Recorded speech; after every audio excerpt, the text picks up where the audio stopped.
창세기는 베레시트라 그랬어요. 태초, 기원, 시작, 탄생. 우리의 인생이 어디서 왔는가를 말씀해주고 있다면은 출애굽기는 우리가 어떻게 자유를 얻고 누구와 살 것인가, 탈출 그리고 동행이라는 뜻을 가지고 있습니다. 출애굽기 명칭은 히브리어 원문으로, 구약은 히브리어로 기록되어 있어요. 신약은 헬라어로 기록되어 있어요. 엘엘의 세모트, 그리고 그 이름들이란 뜻을 가지고 있어요. 요셉이 이집트로 가잖아요. 그 이집트에서 70명이 가지고 430년 사는 거예요. 그 제2의 종설에서 엑소더스, 출애굽, 탈출한다는 뜻을 가지고 있다는 출애굽기가. 죽음을 통과하여 생명으로 나아가는 길을 보여주는 예수 그리스도의 모형이다, 이렇게 얘기할 수 있어요. 그러면 출애굽기는 사실 모세가 기록했잖아요. 이걸 우리가 모세 오경이라고 해요. 창세기, 출애굽기, 레위기, 민수기, 신명기, 이렇게 하면서 이제 성경도 배우고 성경도 외워가는 거예요. 이제 출애굽 해가지고 지금 독자들은 어디 있어요? 광야에 있는 거예요. 독자들은 광야에 있는 거예요. 그러니까 성경은 카이로스 시간에서 보면은 어제나 오늘이나 동일한 거예요. 우리도 엄밀히 보면 지금 어디에 있는 거예요? 광야에 있는 것입니다. 그러니까 광야에서 BC 약 1446년, 광야 40년 종결 때까지 이제 출애굽해가지고 모세가 이 느보산 근처까지 가잖아요. 그게 이제 신명기로 끝나요. 그런 역사를 배경으로 기록됐다는 것입니다. 그 지필 동기와 배경은 하나님이 이미 아브라함에 약속했어요. 우리 창세기 공부했어요. 창세기 15장 13절 14절 내 자손이 이방에 객이 되어 400년 동안 종살이 하다가 그 나라를 반드시 심판하리라. 그러니까 하나님은 430년 동안 그걸 기억하고 있었다는 거예요. 하나님은 여러분들 지금 어떤 환난 어려움이 있어도 하나님은 우리 머리털까지 세심 받으신 하나님, 다 보고 듣고 알고 계신 줄로 믿습니다. 그리고 이제 출애굽기에 보면은 유월절 어린 양이 나와요. 반석에서 생수가 나와요. 그러니까 여러분들이 대략 출애굽기를 이 한 시간을 통해서 대략 이제 듣고는 가야 돼. 그리고 만나가 나와. 만나, 하늘에서 떨어진 만나. 그리고 이제 성막, 율법, 이러한 모든 것들은 구속을 모형으로 담고 있다. 우리가 모형과 실체, 그런 얘기 하잖아요. 우리 성경에 그런 단어가 있지 않습니까? 그러니까 하나님이 예시해 준다. 모형으로 담고 있다.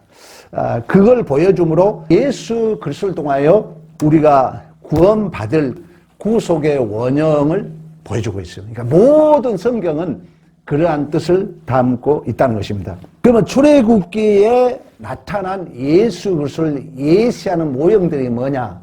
광야 40년도 마찬가지예요. 우리 예수님이 40일 동안 시험을 받았던 것처럼 또 그 광야 40년은 우리의 삶의 실존을 보여주고 있는, 사는 동서남북 사, 숫자에도 다 영적 의미가 있는 거예요.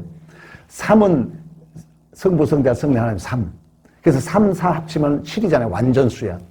4에 하나, 둘, 셋, 넷, 다섯, 여섯, 일곱, 여덟, 열, 손가락으로 제일 수준 최대 수를 고박한 거예요. 그건 40년은 우리의 전 인생을 내포하고 있다는 것입니다. 그리고 유월절 어린 양도 예수 그리스도의, 보라 세상 죄를 지고 하나님의 어린 양이라고 말씀했던 것처럼 다 예수 그리스도를 모형으로 담고 있다는 거예요. 만나, 내가 생명의 떡이다. 그리고 또 반석의 생수도 이미 성경에 우리 다 나와요. 고린도전서에 보면은 그 반석은 누구다? 예수 그리스도다. 그리고 율법, 성막, 이런 모든 것들은 장차 오실 예수 그리스도의 인격과 성품을 예표한다는 것입니다.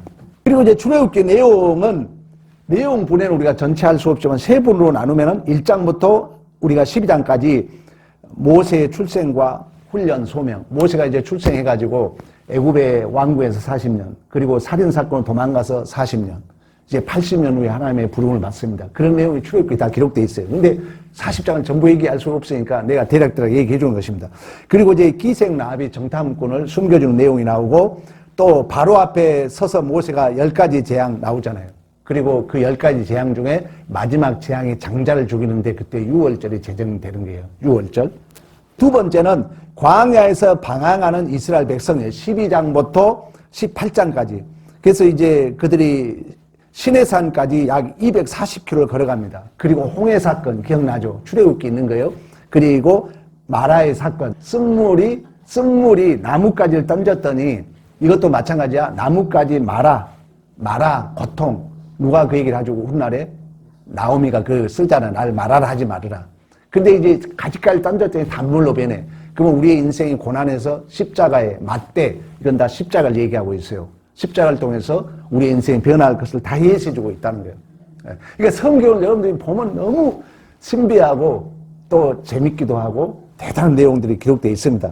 이제 로마서 지금 하고 있는데 로마서 끝나면 내가 다음에 출애굽기를 한번 하려고 지금 마음먹고 있어요. 그리고 르비딤에서 그 반석에 물이 나오고 그리고 아말렉 전투를 합니다.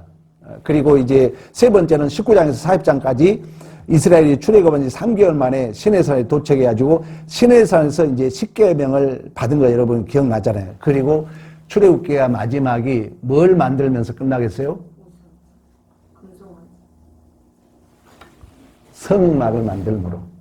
성막을 만들므로 이제 출애굽기가 끝이 납니다. 그러면 이제 오늘날 이 출애굽기가 어떤 의미를 가지고 있냐면은 출애굽은 과거의 사건이 아니라는 거예요. 여전히 이 광야는 우리가 이미와 아직 카이로스 크로노스 이미 예수께서 구원을 이루셨지만 완성의 기간을 아직 뒀는 것을 우리가 교회 시대라고 말씀했던 것처럼 이 시대를 우리는 또다시 광야라고 얘기하는 거예요. 광야를 그래서 이스라엘 갔더니 가이드가 첫 마디가 뭐냐 여러분 잘 오셨습니다. 이스라엘은 51%가 광야입니다. 광야를 이해해야 이스라엘을 이해합니다. 이 얘기를 하더라고요. 근데 이스라엘의 광야는 우리가 생각하는 평지가 아니라는 거예요. 사해가 해발 마이너스 350에서 400m예요. 뭔 의미인지 알겠죠? 해수면에 마이너스 350m. 그러면 얼마나 이 광야가 오르락내리락 한다는 걸 우리에게 보여주고 있는 거예요. 우리의 뭣도 그런다는 거예요. 우리의 인생도 그렇다는 거예요. 다 성경을 보면은 우리의 인생에 다 해답을 찾을 수 있어요. 그처럼 하나님이 이 오늘 출애굽기를 통해서 오늘 우리들에게 이처럼 애굽의 가치관, 애굽에서 430년 우리는 살았잖아요. 그 애굽은 죄를 상징하는 거예요. 우리도 죄의 종에서 살았잖아요. 하나님의 자녀로 이제 출생했잖아요. 근데 출생했는데 환경은 연속선상에 있는 거예요. 여전히 원수 같은 남편, 자식 있고 대한민국에서 우리는 사는 거예요. 근데 이 광야 속에서 인생의 이제 오르막 내리막길을 하면서 그 애굽의 못된 성품이 나에게 깎이고 다듬어지고 하나님 자녀로 우리가 업그레이드 돼가는 그 인생의 가이드북이 출애굽기라는 거예요. 그러니까 성경은 그 성경 전체도 마찬가지야. 내 인생을 어떻게 살아갈 것인가 하나의 가이드 역할을 하는 게 바로 하나님의 말씀인 줄로 믿습니다. 그래서 이미와 아직을 살아가는 과정에 말씀이 우리의 뭐라 했어요? 안전 벨트다. 이런 얘기를 했잖아요. 그러므로 출애굽기 중심 메시지는 이처럼 노예의 울음에서 시작합니다.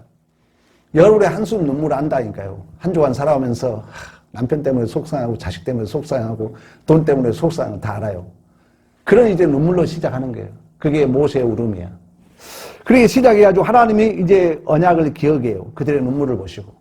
하나님은 여러분들에게 약속한 걸 다 기억하고 있어요. 그러나 범사의 때와 기한이 있다고 말씀했던 것처럼 하나님은 가장 좋은 때, 가장 좋은 것을 주시려고 기다리고 있는 줄로 믿습니다. 그리고 결국 이제 성막을 지으고 그 성막에 하나님의 영광의 충만함으로 출애굽기가 끝나요. 구원의 대서사시라고 이야기를 합니다. 다시 말하면 지금으로부터 약 3,500년 전 이스라엘이 430년 동안 애굽에서 종살이를 합니다. 애굽은 풍요와 힘의 상징이에요. 당시의 애굽은 최고의 강대국이었어요. 이집트 안 가봤죠? 이 피라미드를 가보면은 거짓말하지 않고 돌이 이거 2배네. 근데 이 돌로 7대 불가사의 200m를 쌓았어. 피라미드로. 그게 누구의 무덤이에요? 팔레오, 바로 왕의 무덤이야. 근데 햇빛이 들어가지고 기가 막히게 그 안에 무덤을 못 들어가게 해요. 그런 무덤들이 수십 개가 있는데, 수백 개가 아니고 여러 개가 있는데 못 들어가게 하더라고. 근데 그 안에 어떻게 이렇게 공기를 다 돌리게 해가지고 시신을 놓으면 썩지 않고 그래서 이렇게 박제가 되도록 그렇게 만들어놨다고 그래요. 그런 걸 보더라도 당시에 우리는 문화를 볼 수가 있어요. 그러면 거기에 이스라엘 백성들은 뭐로 사는 거예요? 노예로 종으로 사는 거예요. 그래서 맨날 벽돌 구워. 그리고 그 피라밋을 쌓을 때 얼마나 눈물과 한숨이 있었겠습니까? 우리도 어떻게 보면 여러분들이 세상적이 비춰놓은 거울, 아파트가 넓은데 나도 좀 구현이라도 좀 하고 싶고, 이런 세상적인 권세, 명예, 부귀에 우리도 엄밀히 보면 뭔 사는 거예요? 어떤 삶을 사는 거예요? 종으로 살고 있는 거예요. 그래서 여러분들이 한숨이 있고 눈물이 있다는 거예요. 동일하게 해석이 된다는 거예요, 성경은. 그때 해석이나 오늘 해석이나 동일하게 해석했을 때 이게 하나님의 말씀이에요. 똑같이 우리도 그런 부귀영화의 종이 되어가지고 한숨과 눈물을 흐리고 있다는 것입니다. 성공의 노예, 또한 우리는 불안의 종으로 살고 있다는 거예요. 그래서 정말 하나님이 어디 있습니까? 하나님이 정말 살아계십니까? 하나님이 살아계신다면 어디 계십니까? 이런 우리는 질문을 할 수 있죠. 그리고 하나님은 언제까지 내 기도는 응답해 주지 않습니까? 이러한 당시의 출애굽기의 백성들의 질문이나 오늘날 우리가 갖는 질문이나 동일한 질문입니다. 그런 질문 앞에, 그런 신음하는 백성들 앞에 하나님이 진정한 인생의 주관자는 팔레오, 세상의 힘이 아니라는 거예요. 세상의 권력이 아니라는 거예요. 하나님이 역사의 주인이신 줄로 믿습니다. 그래서 출애굽기는 여러분의 인생의 주어를 돈, 명예, 권세에서 하나님으로 교체시키는 인생 역전의 드라마다, 이렇게 얘기할 수 있어요. 그래서 여러분들 출애굽기 우리 짧은 시간이지만 오늘 여러분의 인생이 역전되기를 축복합니다. 이처럼 하나님은 우리의 작은 신음, 하나님 한번 불러보세요. 하나님하고 여러분 그 아픈 상한 심령 하나님이 기뻐해요. 하나님이 이 작은 신음 부르짖는 소리 다 듣고 알고 계신 줄로 믿습니다. 당시에 BC 1526년 당시 무대는 세계 가장 최대 강국 이집트입니다. 근데 아까 피라미드 얘기했던 것처럼 어마어마한 그 강대국을 가지고 있는 거예요. 근데 거기에 이제 종사된 조그만 민족이 있었어. 이 민족은 아까 얘기했던 것처럼 여차여차해가지고 우리 창세기 설교 들었잖아. 요셉을 하나님이 여차여차해가지고 총리로 만들어서 이스라엘 백성들은 어디로 가요? 약속대로 이집트로 데려간 거예요. 그때 갈 때가 70명이야. 야곱의 가족이. 70명이 갔는데 자손이 번성한 거예요. 하나님은 어디 가나 새로운 번성, 땅의 충만의 역사는 이루어지고 있는 줄로 믿습니다. 그 약속의 성취로 출애굽을 할 때 장정만 60만 명, 남녀노소 200만 명이 출애굽했다고 얘기했던 것처럼 이제 바로를 아는 왕은, 바로가 이제 요셉을 아는 왕은 요셉을 총리로 만드는데 시간이 이제 430년 바뀌다 보니까 가만히 봤더니 역사가 바뀌었어. 그래서 이제 종족이 바뀌고 보니까 이제 요셉의 이야기를 잊을 만한 왕이 돼서 보니까 아니 이놈 저 종살이없는 민족들이 숫자가 너무 늘어나거든. 그러다가 이거 안 될 것 같아가지고 2살 이하 남자, 앞으로 남자아이는 태어난 다 죽여라. 유대인들은. 왜? 이라고 보니까 이방인 놈들이 와가지고 우리나라 민족보다 더 많아질 것 같다. 예를 들면 그랬다는 거예요. 근데 그때 성경은 이런 얘기를 합니다. 레위 가족 한 사람. 왕 같은 세상 거룩한 백성은 우리들의 존재를 얘기해 주고 있죠. 아들을 낳은 거예요. 근데 아들을 낳아가지고 왜 아들을 낳으면 어쩌라고요? 다 죽여야 돼요. 나일강에 던져야 돼요. 근데 아들을 이제 낳아가지고 얼마나 이뻤겠어. 엄마가. 그렇게 키우는데 3개월이 넘으니까 애기 소리가 커져. 애기 소리가 커지니까 이게 발각되면 이제 큰일 나잖아요. 그래서 강주리를 만들어요. 강주리를 만들어 역청을 만들고 나무 찜을 발라가지고 그 아이를 강주리에 태워가지고 나일강 갈대 사이로 밀어넣습니다. 어머니가 얼마나 울었겠어요? 아이는 얼마나 울었겠어요?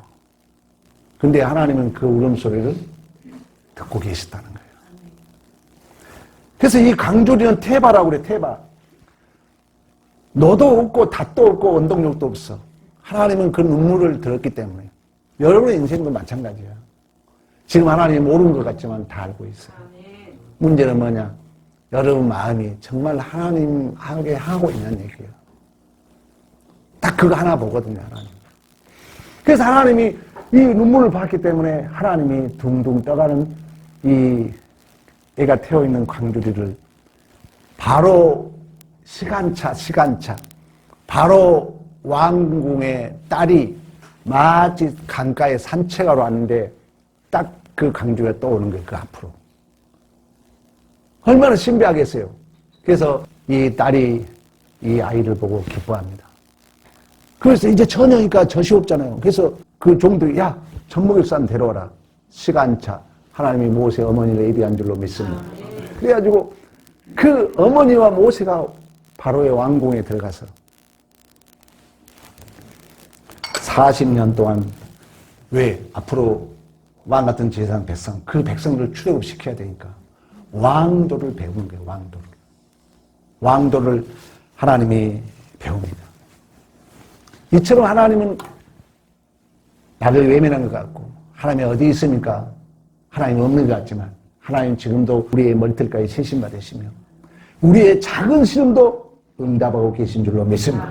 그렇게 2장 23절 주었고 이스라엘 노동에 말미암아 탄식을 부르지니 그 노동으로 말미암아 부르짖는 소리가 누구에게 들렸더라? 여러분 소리가 하나님께 들려있다. 하나님. 그러니까 기도하라니까. 다른 마음으로 기도하지 말고 미운 마음으로 화난 마음으로 기도하지 말고 정말 있는 그대로 상한 마음을 가지고 하나님 내 마음이 이렇습니다. 하나님 반드시 보고 듣고 알고 계신 줄로 믿습니다. 24절도 그러잖아요. 24절도 그 고통의 손을 들으시고 하나님이 아브라함과 이삭과 야곱에게 세운 그 언약을 기억하였더라. 25절도 하나님이 이스라엘 자손에 돌보셨고 하나님이 그들의 기억을 하셨더라. 3장 7절도 그 얘기를 합니다. 여호와께서 이르시되 내가 애굽에 있는 백성들의 고통을 분명히 보고 그들의 감독으로 말미암아 부르짖음을 듣고 그들의 근심을 알고 하나님은 모든 걸 보고 듣고 알고 계신 줄로 믿습니다. 단지 때를 기다리고 있는 거예요. 더 좋은 때 주려고. 왜? 지금 주면 여러분 마음 더 잘 알아. 지금 주면 교만해가지고 더 못되게 갈 것 같으니까. 그래서 여러분들이 말씀 붙들고 어쨌든 하나님 뜻대로 살려고 노력했을 때 하나님은 더 큰 걸로 더 좋은 것을 주실 줄로 믿습니다. 그리고 하나님은 이처럼 우리의 눈물을 우리의 모든 걸 보고 듣고 알고 계실 뿐만 아니라 그 현장에 우리 하나님이 직접 내려오십니다. 그리고 여러분 이름 다 알아요. 이름을 안다는 것은 내 존재를 다 안다는 거예요. 이름을 아시고 우리 하나님은 스스로 계신 하나님. 너가 나를 미워한다 할지라도 너가 나를 외면한다 할지라도 하나님의 하나님 되심은 한 번도 변하지 아니하시고 눈동자같이 우리를 지키시고 보호하신 줄로 믿습니다. 모세는 사실 왕궁에서 40년 최고의 엘리트 코스를 밟은 거예요. 당시에 바로 왕궁의 아들이었기 때문에. 근데 하나님이 우리 공부했잖아요. 때가 참에 사도행전 금요일로 공부했잖아. 하나님이 때가 참에 그 민족을 생각하게 해요. 그리고 모세가 이제 어느 날 광야에 갔는데 이집트인하고 히브리인하고 싸우는 거예요. 자기 민족하고 이방인하고 싸우는 거예요. 그래서 모세가 그 이방 이집트인을 죽이죠. 그리고 다음날 갔더니 히브리인하고 싸우는 거예요. 그게 말렸더니 너 어제 애굽인 죽이더니 나도 죽이려고 하느냐. 그리고 그러니까 모세 인생은 살인자가 된 거예요. 모세 인생은 도망치는 자가 된 거예요.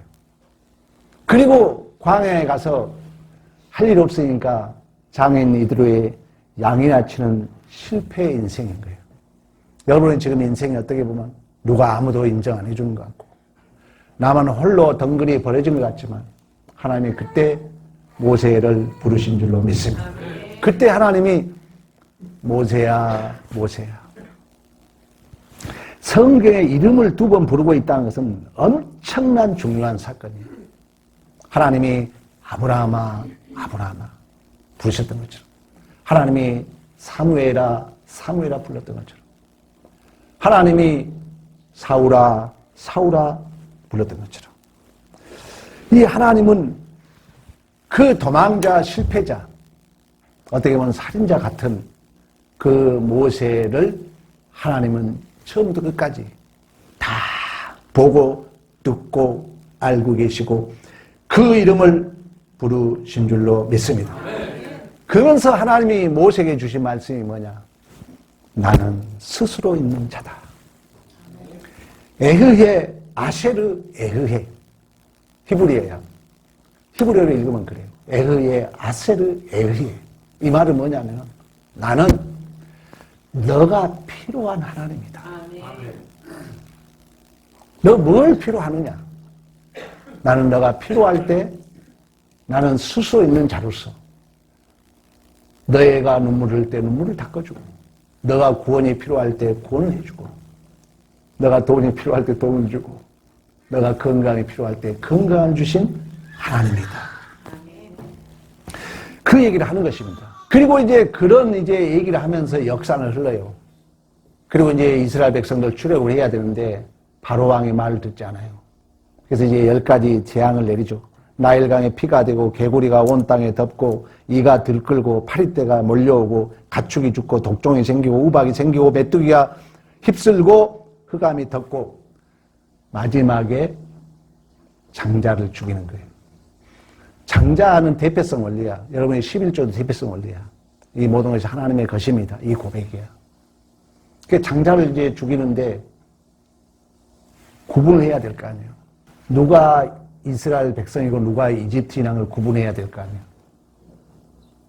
그때 우리 주님이 6월절 페사흐라 그래요. 6월절을 제정하는 거예요. 6월절 의미도 아셔야지. 내가 문설주와 문지방에 양의 피를 바른 게 너희에게 하나의 증거가 되리라. 그래서 결국 그 10가지 재앙 속에서 마지막 재앙이 장자를 죽인다는 건 전부 죽인다는 얘기입니다. 그때 어린 양의 피를 바름으로 이스라엘 백성들의 장자들이 살아난 줄로 믿습니다. 이것은 3,500년 전에 이미 오실 메시아를 성경은 예시해주고 있는 것입니다. 그러고 나서 하나님이 주신 말씀이 출애굽기 6장으로 갑니다.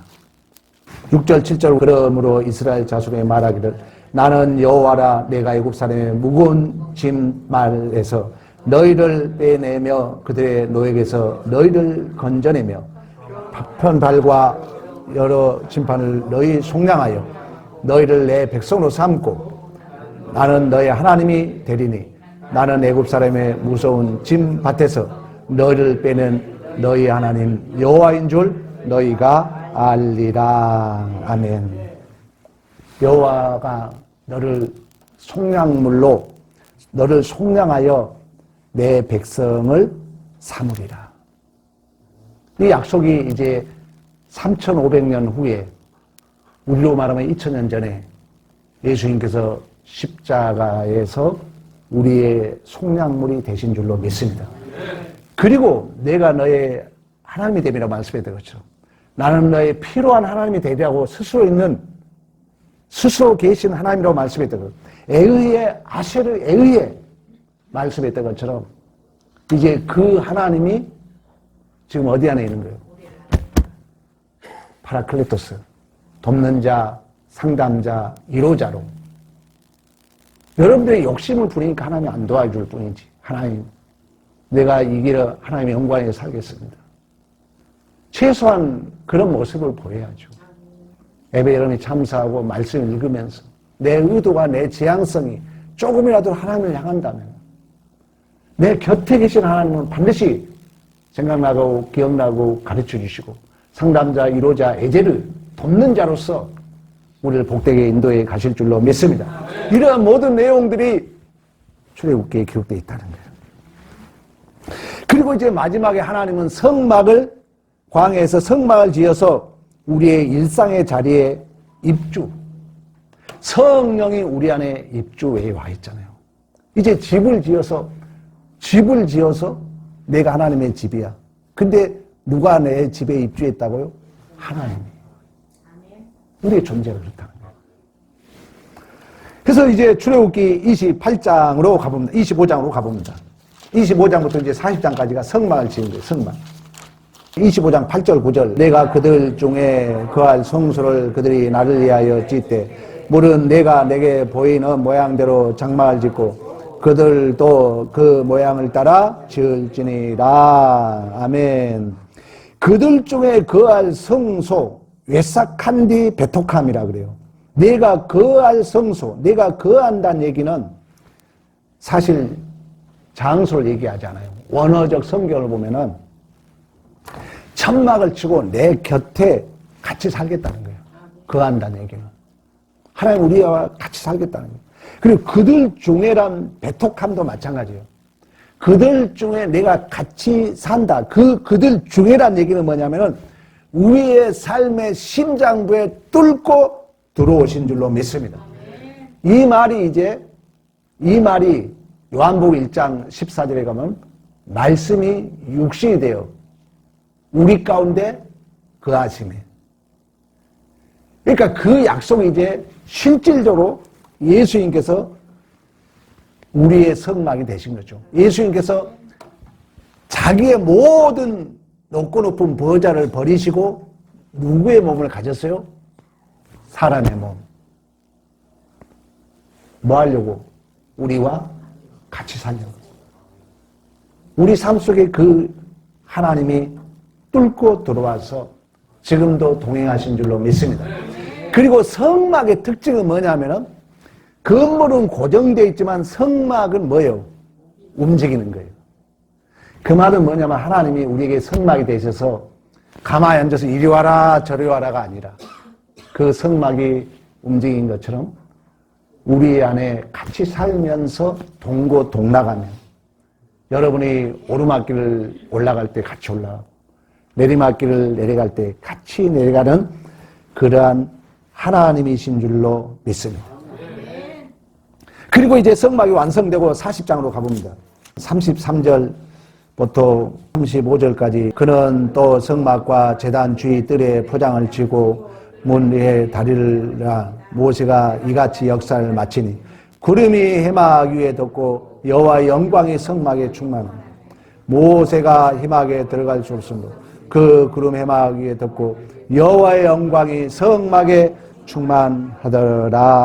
아멘. 이제 여호와의 영광이 충만하더라. 여호와의 영광이라는 건 뭐라 했어요? 우리의 존재를 통하여 하나님이 나타남이에요. 근데 이제 실제적으로 신약에는 아까 요한복음 1장 14절에 말씀했던 것처럼 그 하나님의 독생자를 보니 하나님의 영광이 하나님의 은혜가 그 하나님의 영광이 최종 계시자로 예수를 통하여 나타났던 것처럼 이제 우리의 존재를 통하여 그 예수 영이 뚫고 들어와서 말씀이 육신되어 독생자를 보니 하나님의 은혜가 하나님의 영광이 충만했다고 말씀했던 것처럼 성막을 지었더니 하나님의 영광이 충만했다고 말씀했던 것처럼 이제 하나님은 우리의 존재가 바로가 주인이 아니라 세상의 힘, 돈, 명예가 주인이 아니라 하나님으로 주어를 바꾸는 역전의 드라마로 말씀했던 것처럼 이제 우리의 존재를 통하여 그 하나님이 드러남으로 하나님의 영광이 충만하도록 우리를 이끌어 가신 줄로 믿습니다. 사랑하는 성도 여러분, 하나님은 나의 이름을 기억하고 계십니다. 나의 이름을 기억한다는 것은 여러분 머리털까지 세신바 된다는 거예요. 하나님 앞에 숨길 거 없습니다. 다 알고 있다는 거예요. 그리고 독생자 예수 그리스도의 피값으로 우리를 하나님의 자녀 삼으셨어요. 그리고 라프 신이 운행했다고 말씀했던 것처럼 그 하나님이 성막으로 내 안에 들어와서 동고동락하며 우리와 함께 하신 줄로 믿습니다. 그 성령의 신적 보증으로 지금 여러분 안에 아바 아버지라고 부르는 거예요. 그래서 아직 교회 다니면서 하나님에게 아버지라고 안 불러진 사람은 기도하세요. 그게 쉽지 않아요. 그러나 성령이 내 안에 임하면 반드시 우리 하나님을 아버지라고 부르게 될 줄로 믿습니다. 여러분, 출애굽은 끝났지만 출애굽은 아직 진행 중입니다. 왜? 우리는 지금 광야를 걷고 있는 거예요. 그러나 두려워하지 마십시오. 하나님은 반드시 우리의 이름을 기억하고 계신 줄로 믿습니다. 그 하나님은 우리의 심장 안에 뚫고 들어와서 에제르, 파라클레투스, 우리 곁에서 상담자, 위로자, 돕는 자로 여러분들이 하나님만 향한다면 생각나고 기억나게 하고 가르치기 위해서 우리와 지금도 동행하고 계신 줄로 믿습니다. 그렇다면 여러분, 하나님은 430년 침묵 속에서 그 모세의 이름을 기억했던 것처럼 여러분의 신음소리 기도해야 된다는 거예요. 여러분의 한숨 눈물 조용히 주님 앞에 아뢰세요. 하나님 우리의 작은 신음도 듣고 알고 계신 줄로 믿습니다. 두 번째, 모세가 40년 광야는 준비 기간이었던 것처럼 모든 삶의 현장은 하나님이 가장 좋은 때 가장 좋은 것을 우리에게 주시려고 허락하는 훈련장이라는 거예요. 명예롭고 복 있는 교회라는 거예요. 절대 원망하지 말아요. 불평소리 하지 마세요. 하나님은 죄하고는 일하지 않습니다. 여러분이 원망 불평을 하나님은 절대 그 인생 간섭하지 않아요. 냅둬요. 시간 낭비, 돈 낭비합니다. 여러분이 꼭 하나님을 향하면서 작은 시름 응답하신 그 하나님 앞에 내 모든 것을 맡기며 모든 현장은 내가 힘들어도 나를 위한 명예롭고 복 있는 교회라고 믿음으로 받아들이길 축복합니다. 마지막으로 오늘부터 내 몸은 하나님이 거하시는 이동식 성막이다. 나는 하나님과 나 함께합니다. 하나님과 대화하세요. 그러면서 하나님과 동행한 실존적 삶을 사는 진정한 인생의 역전의 드라마를 쓰는 그런 믿음의 승리가 있기를 간절히 축복합니다.